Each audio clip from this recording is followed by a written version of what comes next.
आज मुरली है 9/8/2021। बाबा कहते हैं, मीठे बच्चे, बाप और दादा की भी वंडरफुल कहानी है। आज बाबा पढ़ाने नहीं आए हैं, बल्कि कहानी सुनाने आए हैं। हम छोटे बच्चे होते हैं तो क्या करते हैं, दादा दादी कहानी सुनाते हैं कि एक था राजा, एक थी रानी। तो उसी तरह से आज भी बाबा कहानी सुना रहे हैं। किसकी कहानी? बाप और दादा की कहानी। तो बाप और दादा की भी वंडरफुल कहानी है। बाप जब दादा में प्रवेश करे तब तुम ब्रह्मा कुमारी वर्षे के अधिकारी बनो। बाप जब दादा में प्रवेश करे तब तुम ब्रह्मा कुमारी वर्षे के अधिकारी बनो। तो आज हम सब कहानी किसकी सुन रहे हैं? बाप और दादा की भी वंडरफुल कहानी। क्योंकि शिव बाबा ही तो आकर दादा के तन में पूरे सृष्टि के आदि मध्य अंत की कहानी सुनाए। आज का प्रश्न है, निश्चित ड्रामा को जानते हुए भी तुम बच्चों को कौन सा लक्ष्य अवश्य रखना है? ड्रामा निश्चित है, सभी बच्चे जानते हैं। तो निश्चित ड्रामा को जानते हुए भी तुम बच्चों को कौन सा लक्ष्य अवश्य रखना है? बाप समान बनने का। और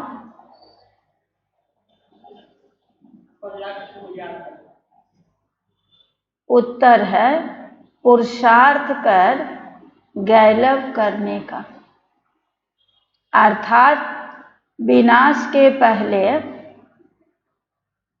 बाप की याद में रह कर्मातीत बनने का लक्ष्य अवश्य रखना है। पुरुषार्थ कर गैलव करने का अर्थात विनाश के पहले बाप की याद में रह कर्मातीत बनने का लक्ष्य अवश्य रखना है। कर्मातीत अर्थात आयरन एजेड से गोल्डन एजेड बनना। पुरुषार्थ का यही थोड़ा सा समय है। कौन सा समय? संगम युग का समय। पुरुषार्थ का यही थोड़ा सा समय है, इसलिए विनाश के पहले अपनी अवस्था को अचल अडोल बनाना है।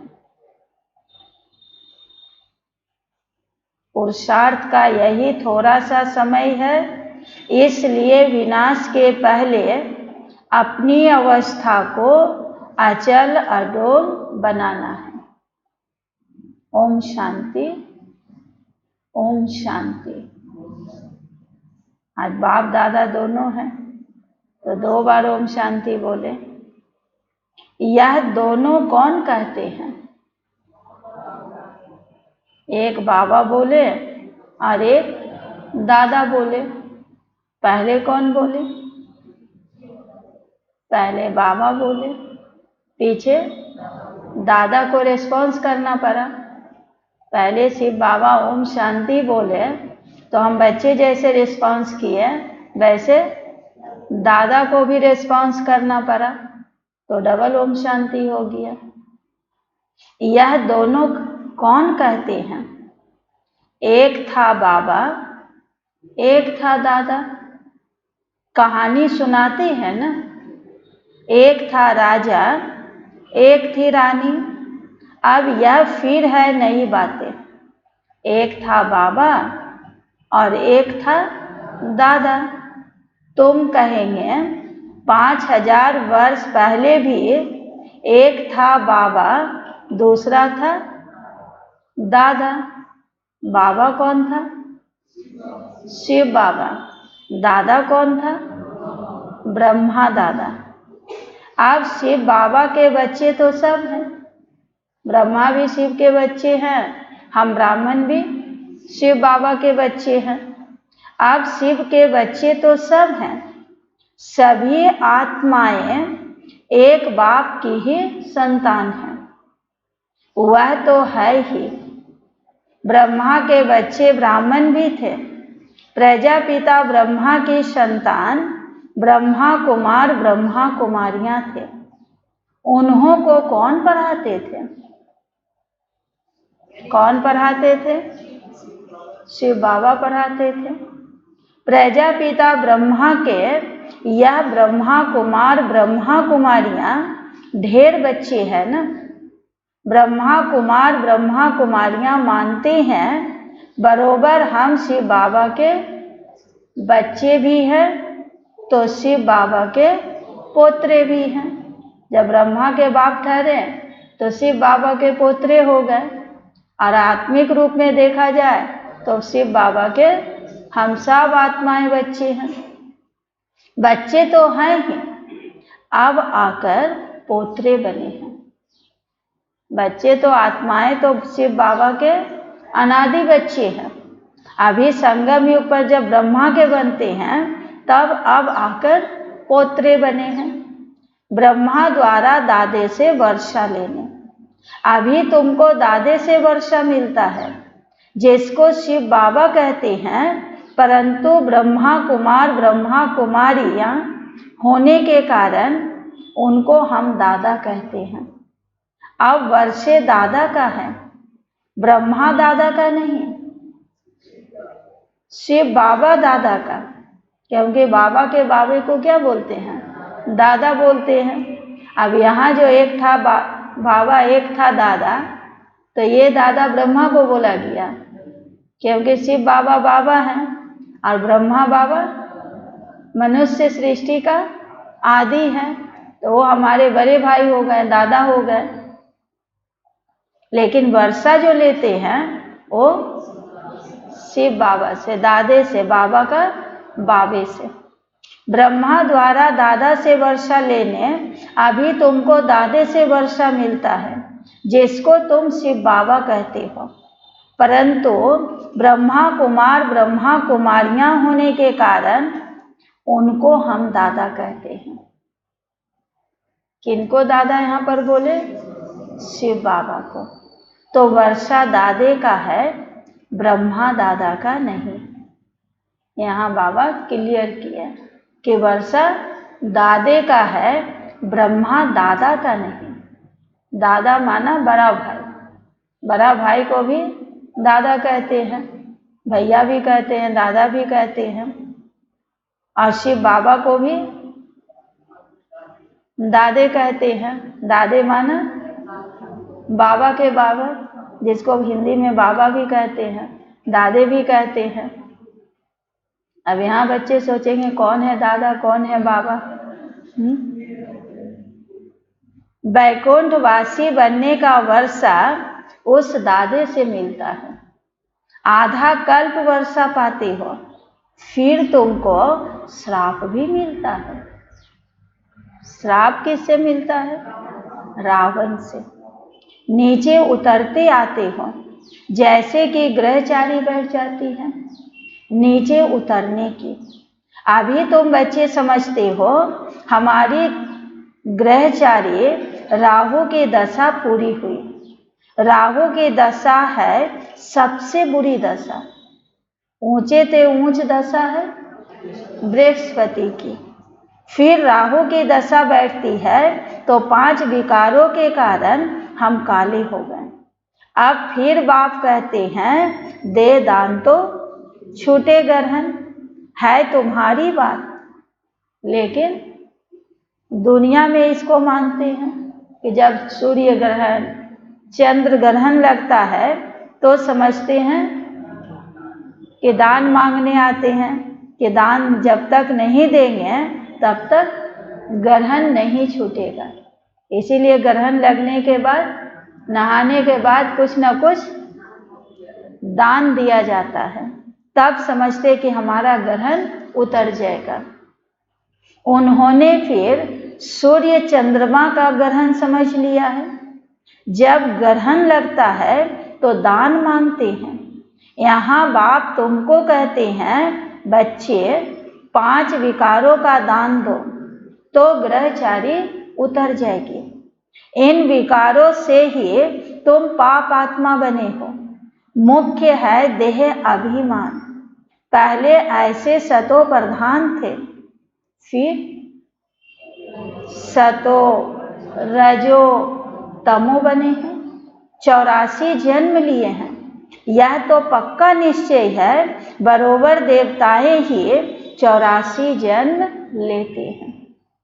पहले पहले उन्हों को ही मिलना चाहिए बाप से। जो सृष्टि में पहले पहले आए हैं तो बाबा से भी वही पहले मिलेंगे। गाया भी जाता है, आत्माएं परमात्मा अलग रहे बहुकाल। सुंदर मेला कर दिया जब सतगुरु मिला दला। बाप कहते हैं पहले पहले तुमको सतयुग में भेजा था, फिर अभी तुम ही आकर मिले हो। आगे तो सिर्फ गाते थे, उनका यथार्थ अर्थ अभी बाप बैठ तुमको समझाते हैं। सभी वेद शास्त्र जप तप स्लोगन आदि जो भी हैं, सब का सार बाप बैठ समझाते हैं। चक्र तो बिल्कुल सहज है। अभी कलयुग है और सतयुग का संगम। लड़ाई भी सामने खड़ी है। यह भी तुमको निश्चय है कि सतयुग की स्थापना होती है, कलयुग विनाश होना है। कलयुग में जितने भी हैं उन सबके शरीर खलास हो जाएंगे। बाकी आत्माएं पवित्र बन हिसाब किताब चुकतू कर वापिस घर चली जाएगी। यह सबके कयामत का समय है। आत्माएं शरीर छोड़ चली जाएगी, यह तुम्हारी बुद्धि में है। जब तक हम कर्मातीत अवस्था को ना पाएं तब तक जा नहीं सकते। तब तक संगम युग पर खड़े हैं। एक तरफ है करोड़ों मनुष्य, दूसरे तरफ तुम थोड़े से ब्राह्मण हो। एक तरफ कलयुग में कितने मनुष्य हैं, उसके हिसाब से बाबा कहते तुम ब्राह्मण थोड़े से हो। 9-10 लाख ब्राह्मण क्या कहेंगे, 1 करोड़ भी नहीं है। तुम्हारे में भी कितने हैं जो निश्चय बुद्धि होते हैं। निश्चय बुद्धि विजयंती फिर विष्णु के गले की माला बनेंगे। तो एक है रुद्राक्ष की माला और दूसरी है रुंड की माला। रुंड की माला अर्थात विष्णु की माला।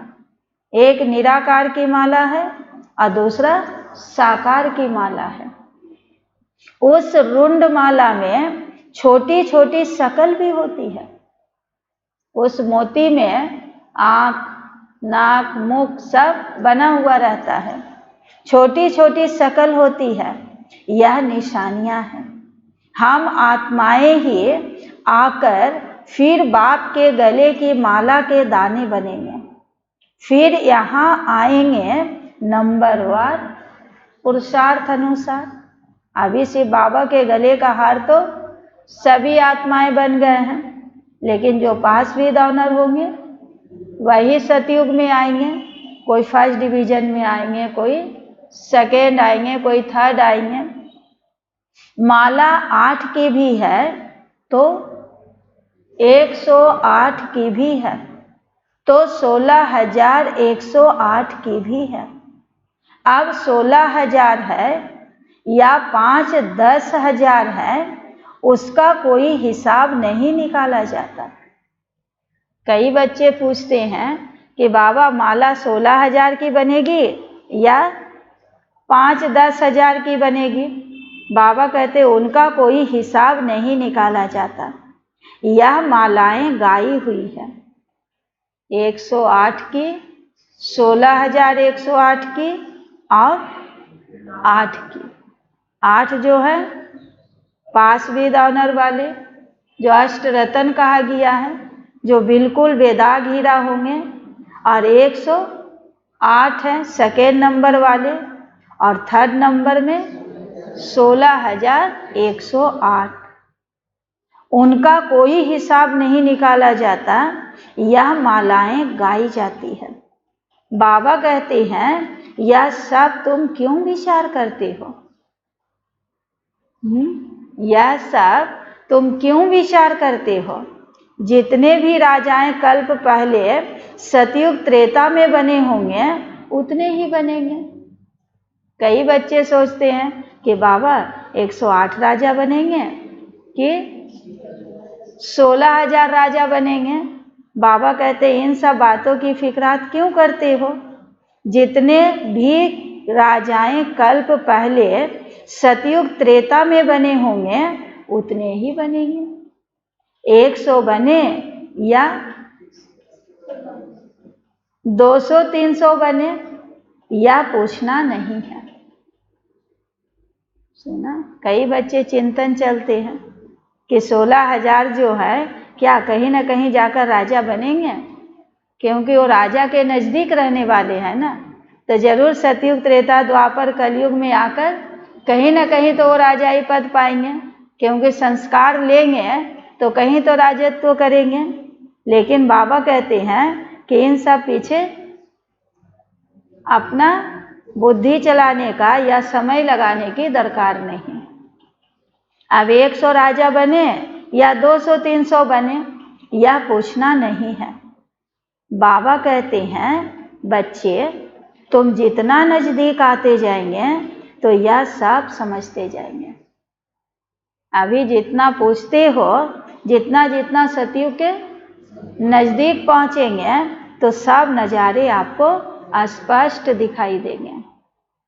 आज हम यहाँ हैं, कल विनाश होगा, फिर सतयुग में थोड़े से देवी देवता होंगे, बाद में वृद्धि को पाते हैं।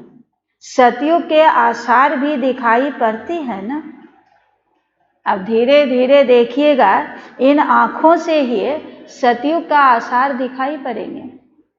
जो जो बाबा बोलते थे उन सब चीज़ों को आप इन आँखों से देखेंगे। बाकी लाखों जाकर रहेंगे, फिर लाख रहें व 9-10 लाख रहें, एक्यूरेट तो अब कह नहीं सकते ना। अब कितना सतयुग की आत्माएं बचेंगे, 1 लाख बचेंगे कि 9,16,108 बचेंगे, बाबा कहते अब एक्यूरेट तो कह नहीं सकते ना। हाँ, तुम जब एक्यूरेट संपूर्ण बनने के लायक बनेंगे तब तुमको और जास्ती सतयुग का नज़ारा इन आँखों से देखेंगे। जो दिव्य दृष्टि से देखते थे वो सब बाबा आपको स्पष्ट रूप में दिखाएंगे। जास्ती साक्षात्कार हो जाएगा। अभी तो बहुत कुछ समझने का समय पड़ा है। बच्चे समझते हैं बाबा तो सब कुछ पढ़ा दिया, सब कुछ समझा दिया। बाबा कहते लास्ट तक बाबा समझाते रहेंगे। अभी तो बहुत कुछ समझने का समय पड़ा है। बहुत साक्षात्कार बहुत साक्षात्कार करते रहेंगे। लड़ाई की तैयारियां भी बहुत होती रहेगी। जैसे जैसे कर्मातीत स्थिति तक पहुंचते जाएंगे वैसे वैसे नई दुनिया की हर चीज़ें आपको स्पष्ट दिखाई देगी। कुछ भी पूछने की दरकार नहीं पड़ेगा। बहुत साक्षात्कार करते रहेंगे। लड़ाई की तैयारियां भी बहुत होती रहती है। सब चीज़ें महंगी होती जाएगी। वो तो समय अभी चल ही रहा है, सब चीज़ें अभी महंगी हो रही है। पहले हर चीज़ महंगी हो जाएगी, फिर उसके बाद सस्ती होगी। सब चीज़ें महंगी होती जाएगी, विलायत में चले जाएंगे। सो तो हो ही रहा है। यहाँ जो भी चीज़ें फसल होता है यहाँ दिखाई नहीं पड़ता, लेकिन सब बाहर सप्लाई हो जाता। विलायत में भी आप खूब टैक्स आदि लगाते रहेंगे, बहुत बहुत महंगाई होकर फिर एकदम सस्ताई हो जाएगी। सुना, पहले बहुत महंगाई चरम सीमा तक जाएगी। अभी पेट्रोल का दाम बढ़ा तो हर चीज़ की महंगाई हो रही है, और सोना का दाम घट रहा है। जिस चीज़ की ज़रूरत है उस चीज़ की देखिए कितनी महंगाई हो रही है। अभी पेट्रोल बगैर तो काम नहीं चलेगी, कुछ भी अनाज आदि आएगा तो पेट्रोल से ही। चलो आप घूमने फिरने नहीं जाएंगे, लेकिन जो भी चीज़ें बाहर से आएगी उसके तो सारा पेट्रोल दाम बढ़ना माना हर चीज़ का ऊपर दाम बढ़ना, तो बहुत बहुत महंगाई होकर फिर एकदम सस्ताई हो जाएगी। सतयुग में कोई चीज़ पर पैसा नहीं लगेगा। सुना, यही वो नज़ारा आपको दिखाई पड़ेगा। ऐसे नहीं कि आप सतयुग में जाकर और नज़ारा देखेंगे। एक जन्म का सतयुग का सुख जो है आपको यहाँ ही फील होने लगेगा। जो जो सतयुग में होगा वो एक जन्म लास्ट में आप यहाँ ही अनुभव करने लगेंगे। सतयुग में कोई भी चीज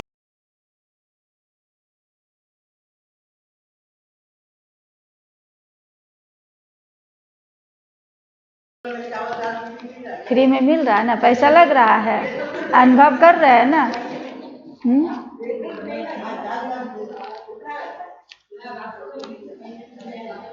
तो बाबा कहते हैं सतयुग में खानियां आदि सब भरपूर हो जाएगी। नई दुनिया में वैभव भी बहुत होते हैं। जब दुनिया ही नहीं बन जाएगी तो वहाँ के वैभव भी बहुत होंगे। लक्ष्मी नारायण के पास बहुत वैभव थे ना, तब तो उनकी यादगार में आज भी श्रीनाथ द्वारे में मूर्तियों के आगे भी कितने वैभवों का भोग लगाते हैं, वो भी शुद्ध घी का। अभी भी कलयुग लास्ट में भी कितने व्यंजन बनाते हैं, और श्रीनाथ द्वारे में उनके मूर्तियों के आगे शुद्ध घी का बना हुआ पकवान का भोग लगाते हैं। वहाँ बहुत माल बनाते हैं और खाते रहते हैं। कहेंगे हम देवताओं को भोग चढ़ाते हैं, कहेंगे देवताओं को भोग नहीं लगाएंगे तो देवी देवताएं नाराज हो जाएंगे। इसीलिए वहाँ इतना प्रकार का भोग लगाते हैं, और वही देवताओं का चढ़ा हुआ भोग फिर दुकान बनाकर बिक्री करते हैं, और उसको भक्त लोग क्या करते हैं, प्रसाद के रूप में खरीद कर ले जाते हैं। अब इसमें नाराज होने की तो बात ही नहीं। बाबा कहते तुम सभी तो चैतन्य देवी देवताएं हो, क्या आपको भोग नहीं लगाएंगे तो नाराज होंगे? क्या कहेंगे? बाबा पूछ रहे हैं। अब इसमें नाराज होने की तो बात ही नहीं। तुम कोई पर नाराज तो नहीं होते हो। भोग लगाया तो भी ठीक है, और नहीं लगाया तो भी ठीक है। समझते हैं भोग के अधिकारी तो एक बाप है, क्योंकि वही अभोगता है। जानते हो ड्रामा अनुसार यह विनाश होना ही है। कलयुग से बदलकर सतयुग होगा। हम ड्रामा को समझते हैं कि ड्रामा अनुसार अभी नया चक्र शुरू होना है। तुम भी ड्रामा के वश में हो ना। ड्रामा अनुसार बाप भी आया हुआ है। ड्रामा में एक मिनट भी नीचे ऊपर नहीं हो सकता। ना एक मिनट आगे आ सकते हैं बाबा, ना एक मिनट का पीछे। जैसे बाबा आया तुमने देखा ना, कल्प बाद भी हूबहू ऐसे होगा। शास्त्रों में तो कल्प की आयु लाखों लाखों वर्ष लिख दी है। अभी तुम बच्चों की बुद्धि में है, बरोबर विनाश सामने खड़ा है। अभी तुम गैलप कर रहे हो। जानते हो बाप को याद कर हमको कर्मातीत अवस्था को जरूर पाना है। अर्थात कर्मातीत अवस्था को जरूर पाना है, अर्थात आज की मुरली का पॉइंट, अर्थात आयरन एजेड से गोल्डन एज जरूर बनना है। अभी अगर पुरुषार्थ नहीं करेंगे तो पद भ्रष्ट हो जाएगा। हे आत्माएं, अभी तुम पतित बन गई हो ना, यह भी जानते हो बहुत किस्म के आएंगे। जो धर्म में बदली हो गए हैं वह भी निकल कर आ जाएंगे। जो और धर्मों में कन्वर्ट हो गए हैं, कोई क्रिश्चियन बन गए हैं, कोई मुस्लिम बन गए हैं, कोई बौद्धिस्ट बन गए हैं, वह सब निकल कर आएंगे। कोई सन्यासी बन गए हैं, वो भी निकल कर आएंगे। आकर अपना पुरुषार्थ करते रहेंगे बाप से वर्षा पाने का। ब्राह्मण धर्म में आकर फिर देवता धर्म में आएंगे। ब्राह्मण धर्म में नहीं आएंगे तो देवता धर्म में भला कैसे आएंगे? बिगर ब्राह्मण बने देवता बन ना सके। पहले ब्रह्मा का द्वारा ब्राह्मण बनना पड़े, फिर देवता बनेंगे। क्योंकि शिव बाबा ब्राह्मणों को बैठ पढ़ाते हैं मनुष्य से देवता बनाने के लिए। ब्राह्मण दिन प्रतिदिन वृद्धि को पाते रहेंगे। देखेंगे विनाश सामने आ गया है, यह तो बरोबर ठीक कहते हैं। फिर तुम्हारी बहुत वृद्धि हो जाएगी। जब विनाश शुरू हो जाएगा, फिर जो नहीं भी मान रहे थे उनकी भी बुद्धि का ताला खुल जाएगा। क्योंकि अब उनके हाथ में भी तो कुछ बचेगा नहीं। तब समझेंगे कि ये लोग ठीक कहते थे। ब्राह्मणों का झाड़ वृद्धि को पाकर फुल हो जाएगा, फिर विनाश शुरू हो जाएगा। पहले ब्राह्मणों का झाड़ फुल होगा, फिर वापस जाना शुरू हो जाएंगे। देवताओं का झाड़ तो बढ़ेगा ना। ब्राह्मण फुल होना माना देवताओं का झाड़ बढ़ना। क्योंकि जो भी ब्राह्मण बन रहे हैं वो देवताओं के तरफ ट्रांसफर हो रहे हैं। धीरे धीरे करके हर एक ब्राह्मण को बाबा क्या कर रहे हैं? देवताओं के तरफ ट्रांसफर कर रहे हैं। एक एक करके सब ऊपर जा रहे हैं, माना देवताओं के तरफ सेलेक्ट हो रहे हैं। जो बाबा कहते हैं पुराने झाड़ से नए झाड़ की कलम लगा रहे हैं। अभी तुम संगम युग पर राजयोग सीख रहे हो। इस संगम युग को कल्याणकारी युग कहा जाता है। संगम का ही गायन है।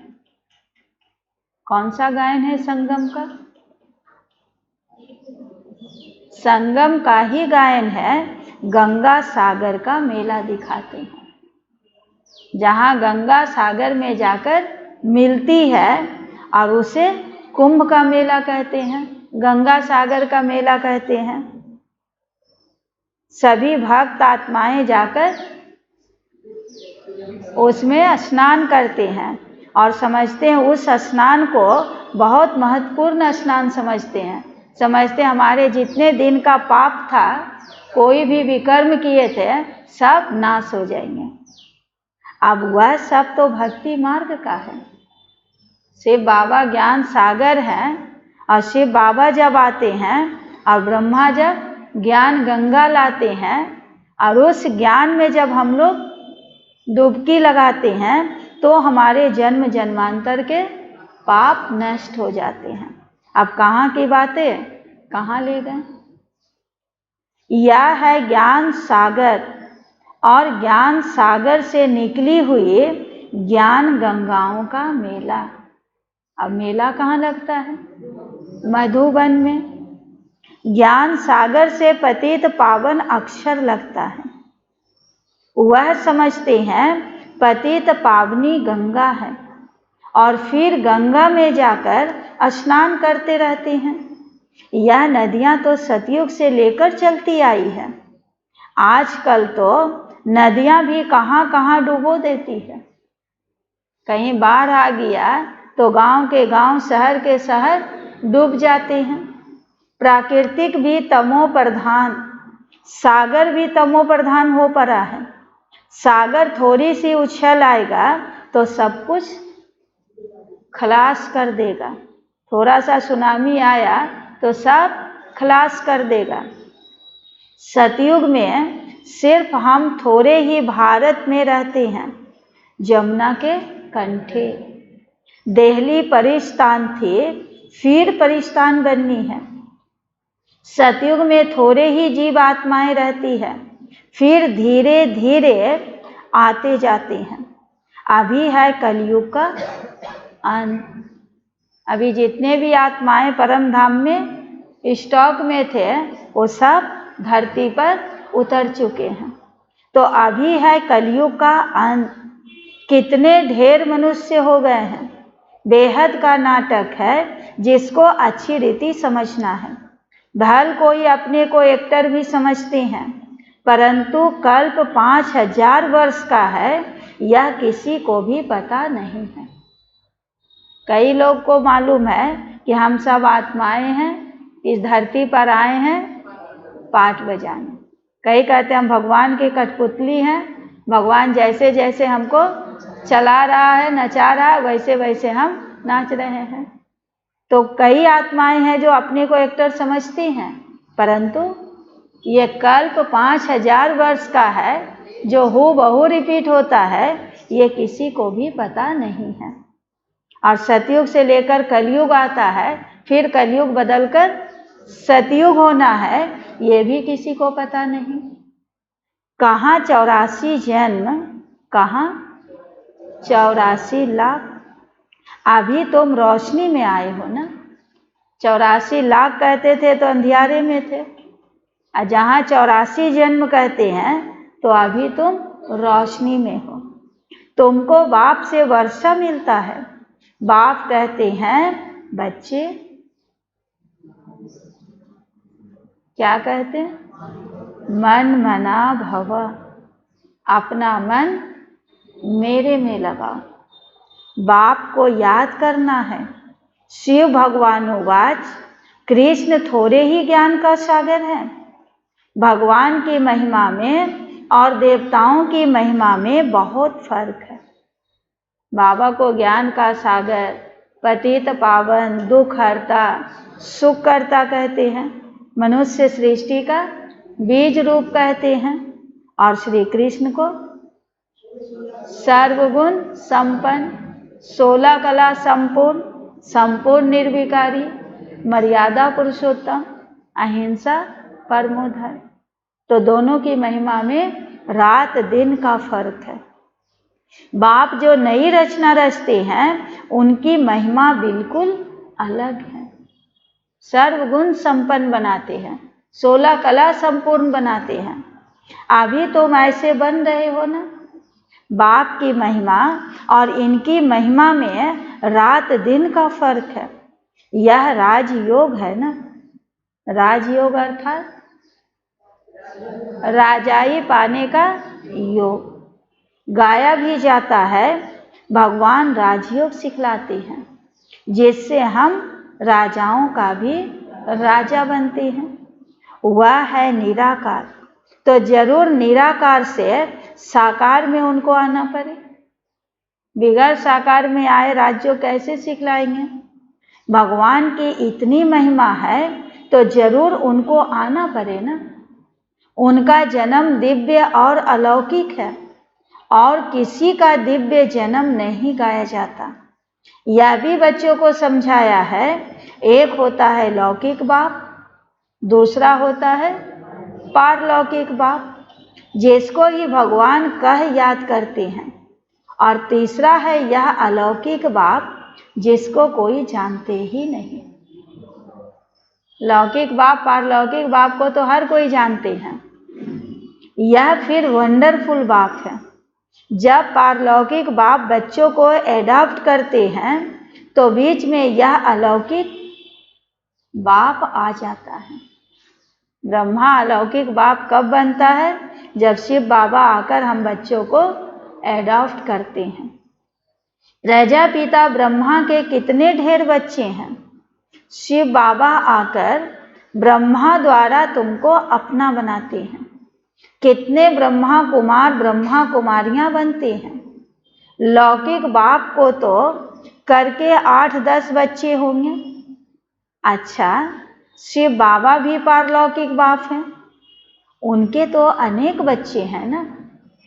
उनके कितने बच्चे हैं? 700-800 करोड़ जितनी भी आत्माएं हैं सब शिव बाबा के बच्चे हैं। तो सभी आत्माएं कहती है हम सब आपस में भाई भाई हैं, तो एक बाप के संतान ठहरे ना। अब इस संगम पर फिर अलौकिक बाप मिलता है। यह ज्ञान तुमको कहाँ नहीं रहेगा। बाबा जो अभी ज्ञान दे रहे हैं यह ज्ञान तुमको वहाँ नहीं रहेगा। जब सतयुग ट्रांसफर हो जाएंगे तो सारा भूल जाएंगे। तो जिसको बाबा अभी संगम पर इतना ज्ञान दे रहे हैं वही जब भूल जाएंगे तो फिर द्वापर कलयुग आने वालों को ये ज्ञान कहाँ से मिलेगी। हाँ, अभी का जो संस्कार लेकर जाएंगे वो थोड़ा सा अंश मात्र रह जाएगा। संस्कार जो होता है ना थोड़ा सा उसका परछाई रह जाएगा, और हम देवी देवताएं बिल्कुल भूल जाएंगे, क्योंकि 2500 वर्ष राजाई भोगने के बाद फिर द्वापर युग आएंगे। तो द्वापर युग में भी आकर पहले जिसने इतना हमें लायक बनाया उन्हीं की पूजा करेंगे। ऐसे नहीं कि हम लोग भूल गए, बिल्कुल थोड़ा सा सब कॉन्शियस माइंड में है, तब तो शिव का मंदिर पहले बनाए, फिर पीछे अपने पूर्वजों का भी बनाने लगेंगे। जब हम लोग अपने पूर्वजों को मानने लगेंगे तो जो द्वापर युग में सतो प्रधान स्टेज से उतरेंगे, परम धाम से उतरेंगे, वो सिर्फ निराकार को मानेंगे, क्योंकि यहाँ से जब वो गए थे तो निराकार का ज्ञान लेकर गए थे, तो वही संस्कार लेकर उतरेंगे, तो साकार को मान नहीं पाएंगे। उनकी मान्यता निराकार की तरफ रहेगी। यही दोनों में अंतर हो जाएगा। हम ब्राह्मण बच्चे जो देवी देवता थे वो निराकार साकार दोनों को मानेंगे, क्योंकि निराकार हमको इतना ऊंचा बनाया, और साकार को इसलिए मानेंगे कि ये सब हमारे पूर्वज हैं। तो हम बच्चे दोनों को मानेंगे, ब्राह्मण बच्चे, और बाकी जो द्वापर में आएंगे धर्म पिता आदि वो सिर्फ निराकार को मानेंगे, साकार को नहीं मानेंगे, क्योंकि यहाँ से जो ज्ञान लेकर गए वो तो निराकार का ज्ञान लेकर गए। तो जो संस्कार लेकर जाएंगे वही संस्कार लेकर उतरेंगे। सभी आत्माएं कहती है हम सब ब्रदर्स हैं। अब इस संगम युग पर फिर अलौकिक बाप तुमको मिलता है। अलौकिक बाप कौन हो गया? ब्रह्मा बाप। अलौकिक इस लोक से और परलोक से दोनों से अलग। उनके तो अनेक बच्चे हैं, अलौकिक बाप के भी ढेर बच्चे हैं, क्योंकि प्रजापिता भी साकार सृष्टि का आदि पिता है। अलौकिक बाप मिलता है, उनके तो यह ज्ञान तुमको वहाँ नहीं रहेगा। प्रजापिता ब्रह्मा बाप मिलता ही तब है जबकि बाप आकर नई सृष्टि रचते हैं। प्रजापिता ब्रह्मा के बच्चे हम तब बनते हैं जब शिव बाबा आकर नई सृष्टि रचते हैं। तो यह अलौकिक जन्म हुआ ना। हम सबका शूद्र से ब्राह्मण बने तो ये जन्म हमारा अलौकिक हुआ। बाबा भी अलौकिक, जन्म भी अलौकिक। एक है लौकिक जन्म, एक पारलौकिक जन्म, और यह अलौकिक।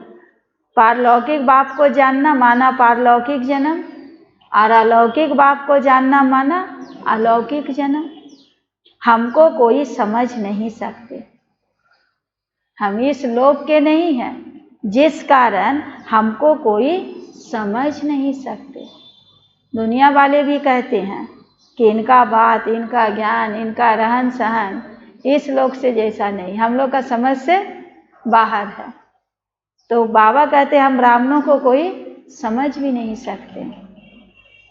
वह लौकिक, वह पारलौकिक और यह है संगम युगी अलौकिक।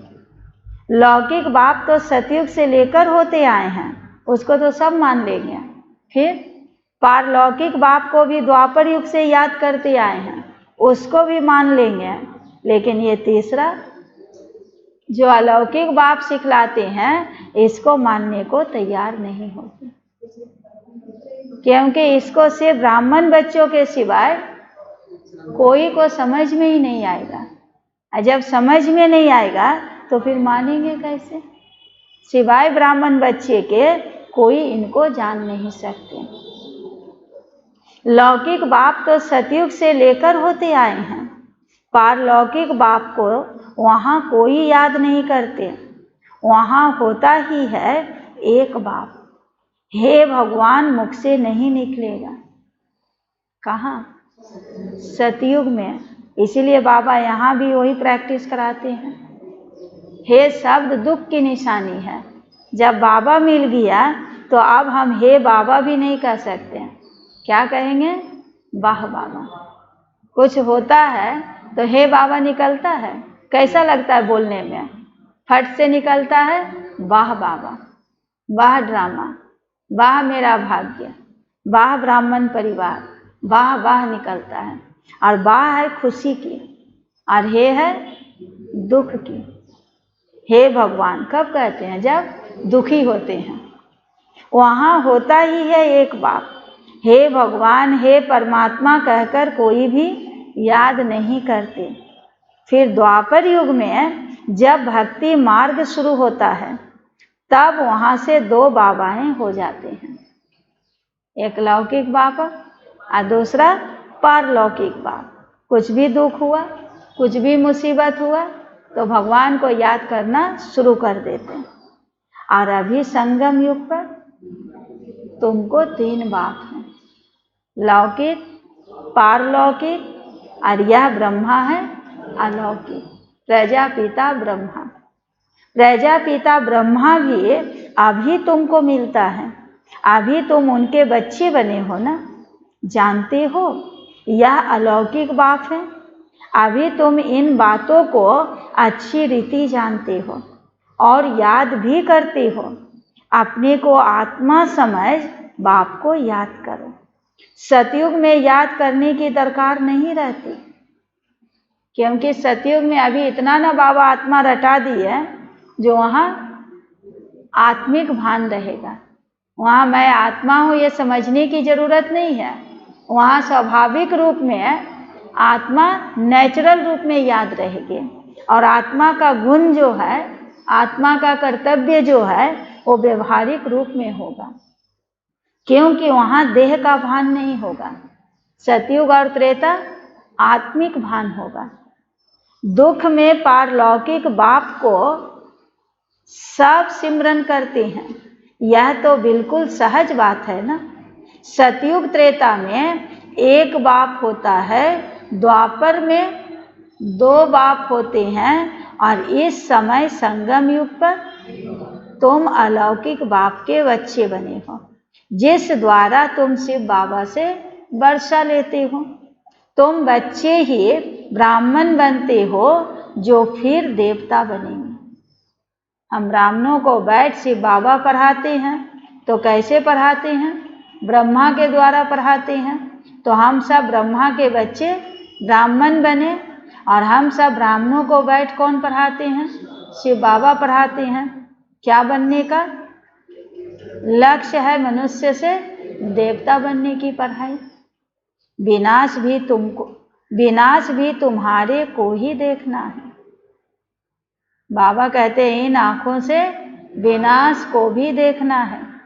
जो तुम इन आँखों से देखेंगे, कैसे बम छोड़ेंगे, मनुष्य तो मरेंगे ना। जापान में भी बम से छोड़ा, देखा ना कैसे मनुष्य मरे। अब यहाँ लड़ाइयाँ लगती रहती है, खुद भी कहते हैं हम तंग होते जाते हैं। 10-10 वर्ष तक भी लड़ाई चलती रहती है। बम्स में तो चपटी में सब खलास कर देंगे। तलवारों की लड़ाई, बंदूकों की लड़ाई तो साल साल 10-10 साल तक दुश्मनी चलती रहती है। लेकिन अभी बाबा कहते हैं साइंस ने ऐसे ऐसे बम्स निकाले हैं जो सेकेंड में खलास कर देंगे। दुश्मनी निकालने के लिए साल साल नहीं लड़ेंगे, 10 साल से नहीं लड़ेंगे, वो सेकेंड में ही खलास कर देंगे। ऐसे ऐसे बम्स निकाले हैं जो एक बम छोड़ेंगे और पूरी दुनिया विनाश कर देंगे। चिंगारी लगती है तो सारा शहर नष्ट हो जाते हैं। यह तो बम्स है। थोड़ा लड़ाई की चिंगारी लगती है तो सारे शहर के शहर नष्ट हो जाते हैं। यहाँ तो बम्स हैं, आग भी लगनी है। बाबा कहते हैं ये भंगोर को आग भी लगनी है। तुम बच्चे जानते हो बाप आए ही हैं नई दुनिया की स्थापना कर फिर पुरानी दुनिया का विनाश कराने। सो तो होगा ना। जब भगवान का प्लानिंग है तो भगवान का प्लान तो कभी भी विफल नहीं जाएगा। सो तो होगा, तो जरूर यह सब होगा। और ऐसी ऐसी बम्स बनाने का भी प्रेरणा साइंस को कहीं ना कहीं गॉड से ही मिल रहा है, क्योंकि बाबा नहीं चाहते मेरे बच्चे तरफ तरफ के मरे, कष्ट से मरे। ऐसे ऐसे साइंस का साधन निकाल रहे हैं जो होलसेल में मौत हो जाए। कोई किसी को देखकर रोए नहीं, किसी को दुख देखकर अफसोस ना करे। तो ऐसी ऐसी साइंस ने साधन निकाले हैं। तो यह सब कार्य भी क्या कहेंगे, कहीं ना कहीं बाबा का ही तो प्रेरणा है। पुरुषार्थ करने का अभी समय है। अभी भी बाबा अपने बच्चों को पुरुषार्थ का इशारा बता रहे हैं कि विनाश तो होना ही है, तो सर्टेन है। कितना भी लाख कोई कोशिश कर ले कि हम विनाश को रोक ले, बाबा कहते ये रुकने वाला है नहीं। लेकिन बाबा बच्चों को सावधानी क्या दे रहे हैं, विनाश के पहले पुरुषार्थ तो हर एक करेंगे, विनाश तो सबको पुरुषार्थ करा देगा। लेकिन बाबा की इच्छा है विनाश के पहले हमारे बच्चे अचल अडोल बन जाए, कर्मातीत अवस्था को पाले, आयरन एजेड से गोल्डन एजेड बन जाए। माया घड़ी घड़ी तुम्हारा बुद्धि योग तोड़ देती है। अर्जुन तुम अडोल स्थिर कहाँ बने हो। बाबा अभी भी अपने बच्चों की स्थिति देखते हैं तो ऊपर नीचे देखते हैं माया अभी भी अपने बच्चों को हिलाती डुलाती रहती है। अर्जुन तुम अडोल स्थिर कहाँ बने हो। कहते हैं बाबा क्या करें, माया के तूफान ही ऐसे ऐसे आ जाते हैं। हम थोड़े ही चाहते अपनी अवस्था को नीचे ऊपर करना, लेकिन माया के पेपर ऐसे ऐसे आते हैं जो बात मत पूछो। कहते हैं बाबा माया के तूफान बहुत आते हैं, कोई तो सारे दिन में आधा घंटा भी शिव बाबा को याद नहीं करते। ऐसे बच्चे भी हैं, सारा दिन मुख से बाबा बाबा कहेंगे, लेकिन बैठकर अशरीरी बनने का प्रैक्टिस आधा घंटा भी नहीं करते हैं। बाप कहते हैं बच्चे तुम तो कर्म योगी हो, कर्म करते भी बुद्धि से तुम याद कर सकते हो। तुम कर्म योगी हो, 8 घंटा तो यह सेवा करेंगे, 8 घंटा याद कर सको, इतना पुरुषार्थ करना है। कर्म योगियों के लिए बाबा इशारा दिए कि 8 घंटा तुम कर्म योगी करो, बाबा की याद में रहकर कर्म करो, और 8 घंटा तो यह सेवा करेंगे। 8 घंटा याद कर सको, इतना पुरुषार्थ करना है। धीरे धीरे करके पुरुषार्थ को बढ़ाना है। 1 घंटा से हुआ 2 घंटा, 2 घंटा से अभी 4 घंटा तक आ गए। अब धीरे धीरे करके इसको क्या करना है, और बढ़ाना है।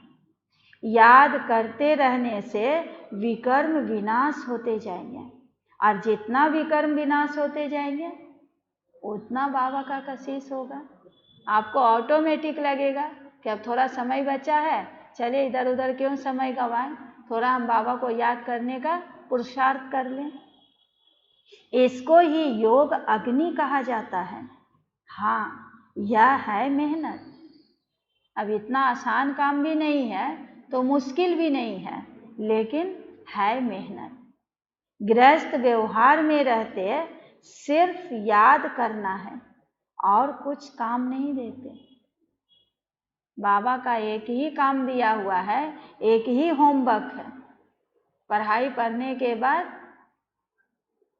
कौन सा होमवर्क मिला? घर गृहस्थ में रहते हुए सिर्फ याद करना है। इसीलिए बाबा कहते हैं मुरली जो सुनते हो उसको बैठकर मनन करो। मुरली भी यदि मनन करेंगे तो भी याद का सब्जेक्ट में चला जाएगा, क्योंकि याद के साथ ज्ञान समाया हुआ है। मनन चिंतन करते करते फिर देखिएगा ये सब ज्ञान कौन सुनाते हैं, अपने आप बाबा में मग्न हो जाएंगे। इसको ही योग अग्नि कहा जाता है। यह है मेहनत। गृहस्थ व्यवहार में रहते हुए सिर्फ याद करना है। यह भी बाबा बतलाते हैं कि जिन्होंने गृहस्थ छोड़ा है, बच्चे बने हैं, वह भी इतना याद नहीं करते हैं जितना कि घर में रहने वाले और ही जास्ती याद करते हैं। तो बाबा प्यार किसको करेंगे? जो गृहस्थी में रहकर जास्ती बाबा को याद करेंगे, जरूर बाबा भी उनको जास्ती याद करेंगे, क्योंकि याद से याद मिलती है ना। और हम गृहस्थ छोड़ दिए, बाबा के दर में आ गए और बाबा को याद नहीं करेंगे तो बाबा प्यार करेंगे? बाबा याद करेंगे? नहीं। अर्जुन और भील का भी बाबा मिसाल देते हैं कि अर्जुन से भी आगे भील चला गया। मेहनत है बाबा को याद करने में, और किसी बात की मेहनत नहीं है। मेहनत है बाप को याद करना और चक्र को समझना। महाभारत लड़ाई भी जरूर लगेगी, सतयुग में थोड़े ही लगेगी। सतयुग में तो लड़ाई नहीं लगेगी, जरूर कलयुग में लगेगी। सतयुग में थोड़े ही लगेगी। तो तुम बच्चों को अंधों की लाठी भी बनना है। सबको रास्ता बताना है कि बाप को याद करो और चक्र को याद करो, तो चक्रवर्ती राजा बन जाएंगे। बाबा को याद करना है और चक्र को याद करो।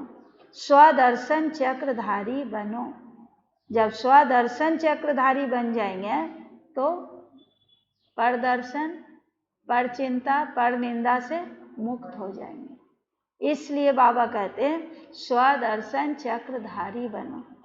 और जो स्वदर्शन चक्रधारी बनेंगे वही चक्रवर्ती राजा बन जाएंगे। और स्वदर्शन क्या है? स्व का दर्शन करना, स्व का चिंतन करना। स्व माना आत्मचिंतन। आत्मा का चिंतन करते करते हम परमात्मा तक पहुंच जाएंगे। और देह का चिंतन करते करते देह का जो माया जाल है उसमें फंस जाएंगे। दो ही चिंतन है, एक है आत्मचिंतन और एक है देह का चिंतन।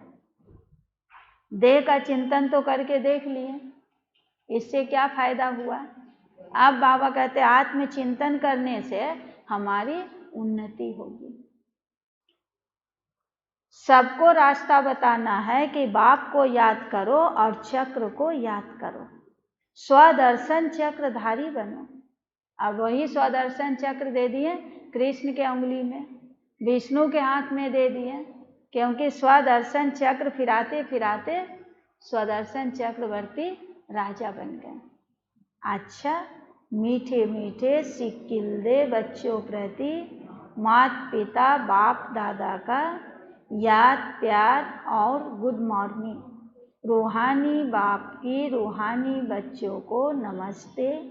हम रूहानी बच्चों की रूहानी बाप दादा को याद प्यार और गुड मॉर्निंग, नमस्ते नमस्ते नमस्ते। धारणा के लिए मुख्य सार। नंबर 1, कम से कम 8 घंटा याद में रहने का पुरुषार्थ करना है। कम से कम 8 घंटा, ज़्यादा से ज़्यादा 24 घंटा। सो भी तो याद में, खाओ भी तो याद में, चलो भी तो याद में, कर्म जोगी बन जा। कर्म और योग में अंतर ना रहे। बाबा शुद्ध 8 घंटा बोले, कर्म जोगी 24 घंटा। जो 8 घंटा का योगी बनेंगे वो निरंतर योगी बन जाएंगे। 8 घंटा कम नहीं है। कम से कम 8 घंटा याद में रहने का मेहनत यानी पुरुषार्थ करना है। अपनी अवस्था अचल अडोल रखने के लिए याद का अभ्यास बढ़ाना है। गफलत नहीं करनी है। किस बात की गफलत नहीं करनी है? कि बाबा तो बुद्धि में है ही, बाबा को थोड़ी भूले हैं। हर समय तो मुख से बाबा ही निकलता है। कुछ भी होता है बाबा शब्द ही तो निकलता है, बाबा के ही तो याद में है। ये गफलत नहीं करना, बैठकर याद करने का प्रैक्टिस करना है। नंबर 2, यह ड्रामा बिल्कुल एक्यूरेट बना हुआ है, इसलिए किसी पर भी नाराज नहीं होना है। यह ड्रामा बिल्कुल एक्यूरेट बना हुआ है, इसलिए किसी पर भी नाराज नहीं होना है। निश्चय बुद्धि बनना है। निश्चय बुद्धि बनना है। आज का वरदान है, दिल में सदा एक राम को बसाकर, दिल में सदा एक राम को बसाकर सच्ची सेवा करने वाले माया जीत विजयी भव। दिल में एक राम को बसाकर सच्ची सेवा करने वाले माया जीत विजयी भव। दिल में किसको बसाना है? सदा के लिए एक राम को। बसाते तो हैं, लेकिन कभी बाबा को बसाते हैं, कभी औरों को भी बसा लेते हैं। लेकिन आज बाबा का वरदान मिला कि दिल में सदा एक राम को बसाकर सच्ची सेवा करने वाले मायाजीत विजयी भव।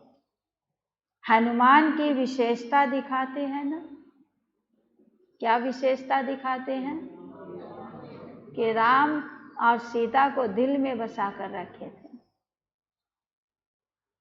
हनुमान की विशेषता दिखाते हैं कि वह सदा सेवाधारी महावीर था, इसलिए खुद नहीं जला, लेकिन पूंछ द्वारा सारा लंका को जला दी।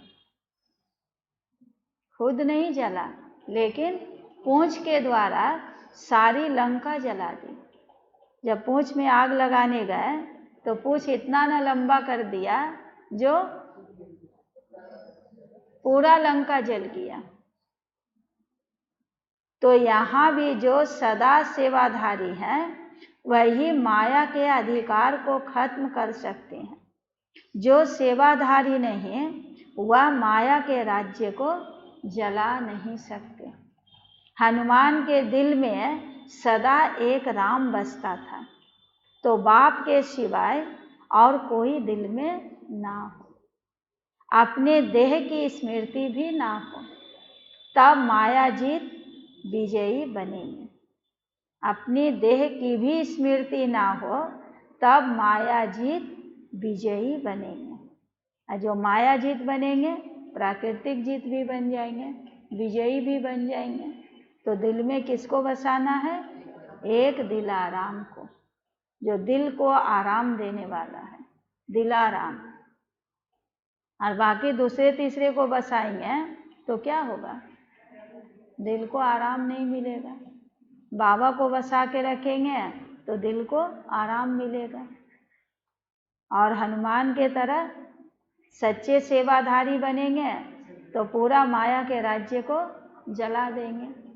सच्चे सेवाधारी वो हैं जो अपने मान अपमान निंदा स्तुति सबका त्याग किए। इसीलिए कोई अच्छा बोले इसकी भी आकांक्षा नहीं रहा।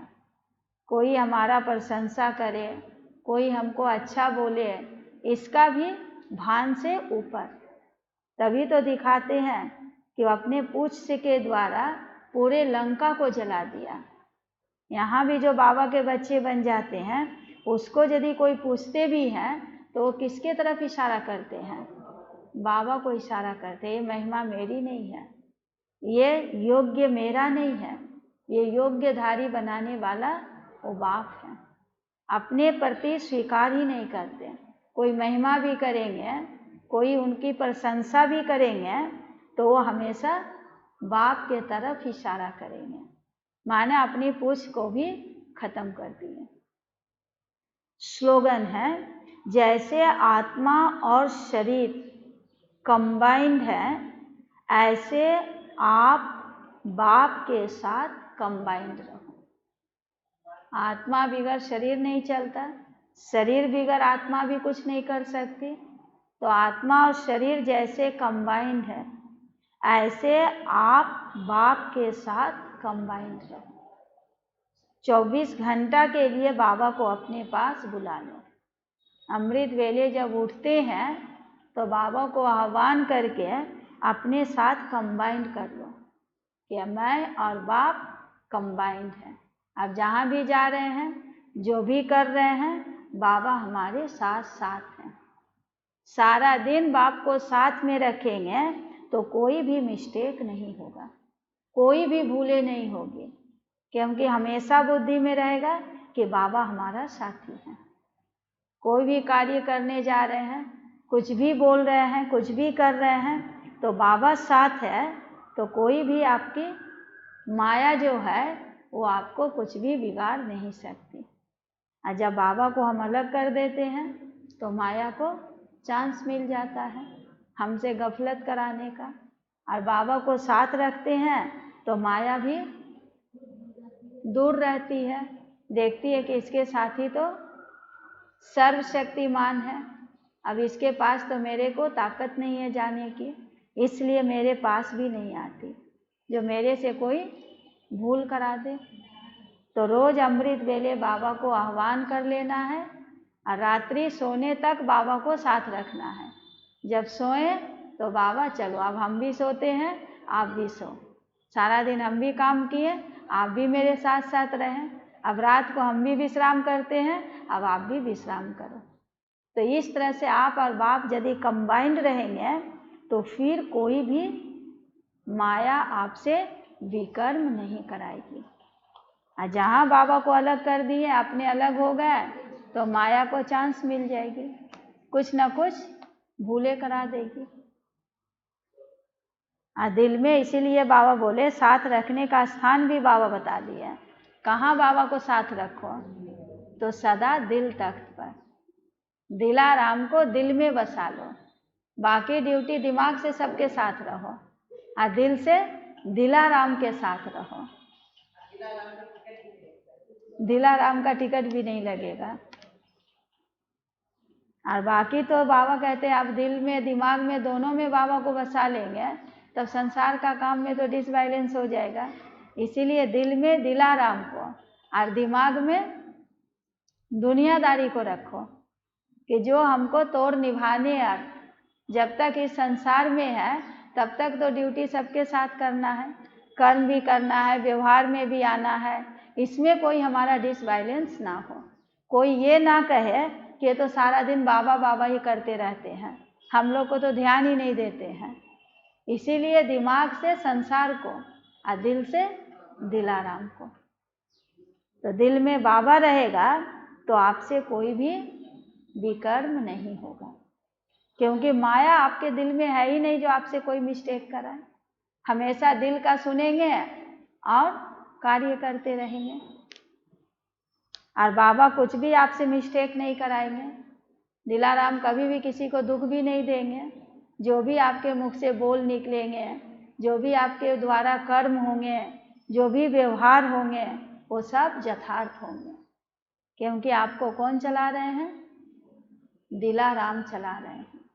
ऐसे भी दुनिया में कहते हैं कि कोई भी काम करो तो पहले दिल का सुनो। दिल क्या कहता है? दिल माना आत्मा का सुनो। आत्मा भी कभी किसी को दुख देना नहीं चाहती है, आत्मा भी कभी किसी का नुकसान पहुंचाना नहीं चाहती है। तो जब आत्मा ही किसी को नुकसान नहीं पहुंचाती तो बाबा कैसे पहुंचाएंगे? इसीलिए आत्मा के पास दिलाराम को सामने रखो। हाँ, अपनी बुद्धि से चलेंगे तो तरेंगे, और पर के मत पर चलेंगे तो मरेंगे। सही बात है। तो आज बाबा वंडरफुल कहानी सुनाने आए।